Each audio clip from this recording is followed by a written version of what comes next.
everybody, Shaggy Griffin. Today I thought I would give you guys a rundown on how my Deathwing Quadsuit works and how to put it on, basically. Unfortunately, I won't be able to do a suit up video by myself right now because it's physically impossible to put this costume on single-handedly. So I will just show you the mechanics and everything while I have him all set up here. I've got his LED eyes on. I would show you I would turn the lights off, but then the camera doesn't really see much of anything except glowing eyes, so, but you get the idea. I have his jaw up, and the hinges.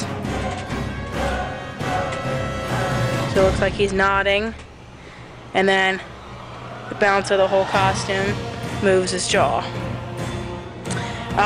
Yeah, so basically, to explain, get down here, explain his jaw. Open up, Deathwing.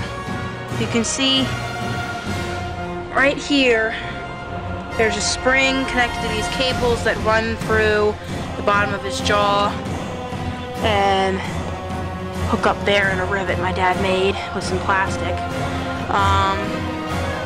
And he's leaning again, give me a second. Come on, Deathwing. Then he's got his little bolt rivets here that run all the way through. Yeah, you can't see back there, and it's got to whatever you want to call it, keeps them from falling off, kind of little joints, if you will.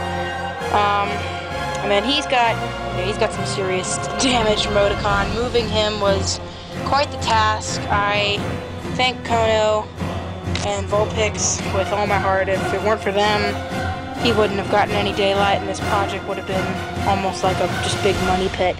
And he kind of is. He needs some more out time, but I think the only way he's ever going to see BlizzCon is if I move to Anaheim or have some very good relations. So, I don't know. But anyway, he's got his latex foam core board horns that are extremely lightweight, and as with a quad suit, weight is everything.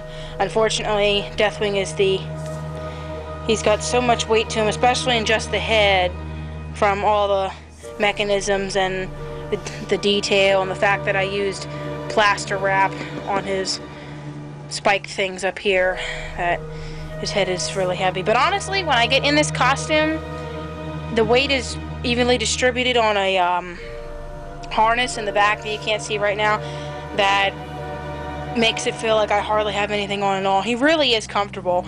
It's just getting into him, making sure my handler understands all the different components. That's the confusing part, but I'm going to show you that now. I had him all set up because unfortunately I can't do it by myself while holding the camera, and I don't have a place to put it. But I'll explain to you with his wings. Here they're made of PVC pipe, and I'm going to spray paint this black eventually so it won't show because I ran out of fabric. But there's a little L-bar thing in here that you line up the holes with the black Sharpie line and poke it through the other sides, screw it around a few times so it's tight, and then that way the wing doesn't shift at all. Because without those hinges, the wing will eventually pop out, or it'll slide all the way out that way, which is what they did in the first video when I debuted Deathwing to my YouTube channel. We didn't have the wing hinges, nor did we have the LEDs hooked up, so he wasn't in full effect. So one person can do all of this, but it goes by a lot faster with two people. One person to hold the body up while I get in, and then someone else to hook up the wings and then hook up the head. I wish I could do it all by myself. I couldn't be not complicated if it killed me. So, as far as other mechanics go, right here is a PVC pipe joint my dad made for me. Got two dual springs here, which creates joint movement, and then we have the cables for the LEDs that go to his eyes. I'll show you right now. What I have to do is pull this up so the rivets come out, and then I have to pull the red and the blue plugs out, but he's turned on. I'm not going to do that right now. And his head is very heavy. It takes one arm just to hold his head up, because I made his jaw from the same foam core board that the horns are, but the jaw is just covered in plaster wrap and then spray painted. And as you can see right here with one of his tooth, it's cracking and peeling because it got hit. So if this head were to fall, even at the distance it is right now, which is about a foot off the ground, it would pretty much break in two. It's that fragile, unfortunately. It's heavy too. We were going to make another jaw, but I'm a proportion whore and was like, oh, it wouldn't look right if it wasn't that thick, and so we ended up keeping it, but you know, weight is a huge issue. Then I have these spikes here that are made from foamies that run all the way down his back. There's about 36, 40 of them running down to the tip of his tail. His tail did have a glaive made of foamies, but it unfortunately hot glue does not stick to this fabric whatsoever.